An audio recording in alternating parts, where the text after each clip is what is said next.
अगर आप जैसे भी आवाज़ तो नहीं जा रही। तो हमारी रूट्स हैं, ठीक है, हमारे बेसिक्स हैं। मैं मतलब एक भगवत गीता में मतलब कुछ बोलना चाहूँगा कि जो अभी सांस्कृतिक।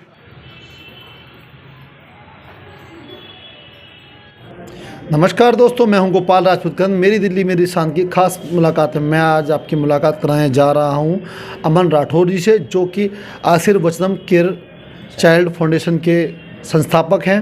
और यहां पे एक बैठक का आयोजन किया गया और आने वाले समय में ये छोटे छोटे नन्हे मुन्ने बच्चों के लिए कार्य करने वाले हैं। जानेंगे किस प्रकार इनकी जो फाउंडेशन है कार्य करेगी, वह विश्वास नगर में किस प्रकार इनकी गतिविधियाँ रहेंगी। अमन जी, आपका स्वागत है मेरी दिल्ली मेरी शान की खास मुलाकात में। तो जैसा कि हमें जानकारी मिली है कि आपकी संस्था गरीब बच्चों के लिए कार्य करती है, और आज आपकी ओर काफ़ी बड़ी संख्या में लोग उम्मीद से देख रहे हैं कि जहां नशे में पूरी दिल्ली लबालब है, लोग परेशान हैं, बच्चों का भविष्य अंधकार में है, आप एक बहुत बड़े अंधकार में छोटे से दिए का काम करते हैं, लेकिन उसकी जो रोशनी होती है बहुत दूर तक प्रकाश जाता है। सर, जानना चाहेंगे कि आपकी फाउंडेशन किस प्रकार कार्य कर रही है? सर, आशीर्वचनम चाइल्ड केयर फाउंडेशन हम लोगों का एक विज़न है, जहां गरीब इलाके के, स्लम इलाके के गरीब लोगों के बच्चों के लिए हम लोग कुछ करना चाहते हैं। इसमें हम लोगों ने आज एक मीटिंग की है और मीटिंग हमारा बहुत ही सक्सेसफुल रहा। लोगों ने अच्छा रिस्पांस दिया। मीटिंग में हम लोगों ने कई सारे मुद्दों पे बात की है, जिस पे हम लोग आगे भविष्य में काम करने वाले हैं। मैं आपको संक्षेप में बता देता हूं कि हम लोग आगे करने के वाले हैं। हम लोगों ने स्किल डेवलपमेंट के लिए बच्चों के सेंटर्स ओपन करने का प्लान बनाया है। हेल्दी फूड डिस्ट्रीब्यूशन का एक कैंपिंग चलाने वाले हैं, जिससे कि गरीब जो बच्चे हैं उनको न्यूट्रिशन वाला खाना फूड मिल सके। आप लोगों ने अक्सर देखा होगा कि जो गरीब बच्चे होते हैं उनको दूध, फल, ये सारी चीज़ें अक्सर नहीं मिल पाती हैं। तो हमारे फाउंडेशन की कोशिश होगी कि ऐसे बच्चों तक पौष्टिक आहार पहुंचाया जाए।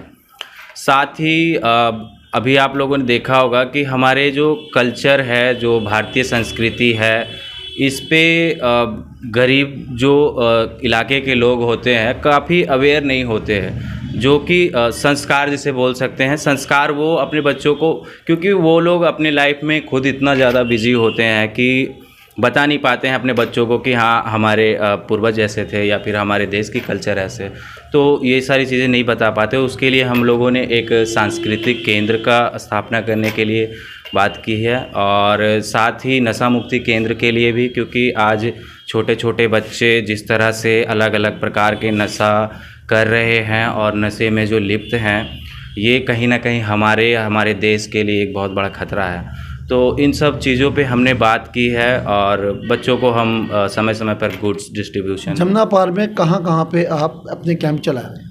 जमुना पार में अभी हम सोनिया कैंप में, ज्वाला नगर में, और इस तरह से हम लोग टोटल 5 इलाके हैं हमारे, जहाँ पे हम लोगों ने अभी ऑलरेडी काम करना स्टार्ट कर दिया। 1800 से प्लस बच्चे अभी तक हमारे संस्था के साथ रजिस्टर करा चुके हैं, जिनके लिए हम लोग आगे निकट भविष्य में अलग अलग सेंटर्स की स्थापना करने वाले हैं। आपको क्या लगता है कि जब देश के बच्चे या नशे की ओर बढ़ते हैं तो उस देश का भविष्य क्या होगा? जिस देश का यूथ कहें, बच्चा कहें, अगर वो नशे में लिप्त है तो उस देश का भविष्य अंधकार में कहीं ना कहीं तो जा रहा है। तो इस पे रोकथाम होना चाहिए, और हम लोगों ने अपने स्तर से कुछ करने की कोशिश की है, और आगे लोगों का सपोर्ट मिले तो बहुत ही अच्छी बात है। शिक्षा गरीबी को दूर करने में कहाँ तक अहम स्थान निभाती है?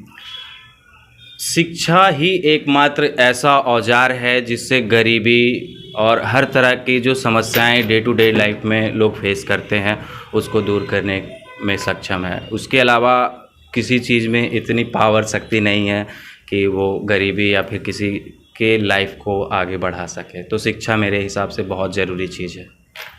आशीर्वचनम नाम से हमें प्रतीत होता है कि आप भारतीय संस्कृति से कहीं ना कहीं जुड़े हुए हैं, तो आप इसको किस प्रकार देखें? ये तो बड़े गर्व की बात है कि मैं भारत जैसे महान देश में जन्म हुआ और यहाँ की इतनी महान संस्कृति है। मैंने अभी गत 5-6 सालों में जो अपने देश में और अपने कल्चर को काफ़ी करीब से देखा, इससे मैं इतना ज़्यादा प्रेरित हूँ कि मैं चाहता हूँ कि मेरे देश भारत के हर एक छोटे बच्चों तक जो हमारी संस्कृति है उसका नॉलेज उन सबके पास जाना चाहिए। तो जिस चीज़ का अनुभव मैंने किया, मैं चाहता हूँ कि हमारे देश के हर बच्चे करें। अपने संस्कृति को जानना एक बहुत ही गर्वशाली बात है, जो कि आपको इस पूरे प्रोजेक्ट की प्रेरणा कहाँ से मिली? इस प्रोजेक्ट की प्रेरणा मुझे मेरे साथियों से मिली। हमारे बीच के बहुत सारे लोग हैं, विक्रम जी हैं, रितेश जी हैं, राहुल जी हैं, और ऐसे हमारे संस्था के जो लोग हैं, लोकेश भाई हैं, उज्जवल भाई हैं। तो इन लोगों ने, जब मैंने इनसे डिस्कस किया और सब लोगों का बहुत प्यार मिला मुझे कि इस तरह से हम लोग काम आगे कर सकते, तो ये मेरा प्रेरणा स्रोत रहा सर। कुछ संदेश देना चाहेंगे? आज के दिन महाशिवरात्रि का पावन पर्व है, गरीब बच्चों को और देश के युवाओं? देश के युवाओं से मेरा पहला संदेश ये है कि आप कहीं ना कहीं अपने स्तर से अपने जीवन को व्यय ना करते हुए अपने जीवन का सदुपयोग करें, ज़रूरतमंदों का मदद करें, जिससे कि आप अपने पढ़े लिखे होने का कर्तव्य और एक भारतीय संस्कृति में जन्म लेने का कर्तव्य आप निभा सको। आज के दिन मैं ये संदेश देना चाहता हूँ। ये थे हमारे साथ अमन सिंह राठौर, जिन्होंने बताया कि शिक्षा ही एक ऐसा साधन है जिससे गरीबी, बेरोजगारी और बहुत सारी समस्याओं का निवारण किया जा सकता है। और जैसा कि हमेशा कहा जाता है, किसी भी देश की नस्ल बिगाड़नी हो, किसी देश को ख़त्म करना हो, तो उस देश के युवाओं को नशे में डुबो दो। पर ऐसे युवा आज हमारे देश के लिए नहीं, पूरी दुनिया के लिए उम्मीद है, जहां एक और लोग जो ये नशे की ओर आगे बढ़ रहे हैं, ये अपना सीना तान के खड़े हैं ऐसे लोगों के खिलाफ और देश को सही दिशा में ले जाने के लिए। मैं गोपाल राजपूत, मेरी दिल्ली मेरी शान की खास मुलाकात में आज के लिए इतना ही। मैं एक बार फिर आपसे मिलूँगा नई शख्सियत, नए विचारों के साथ। नमस्कार।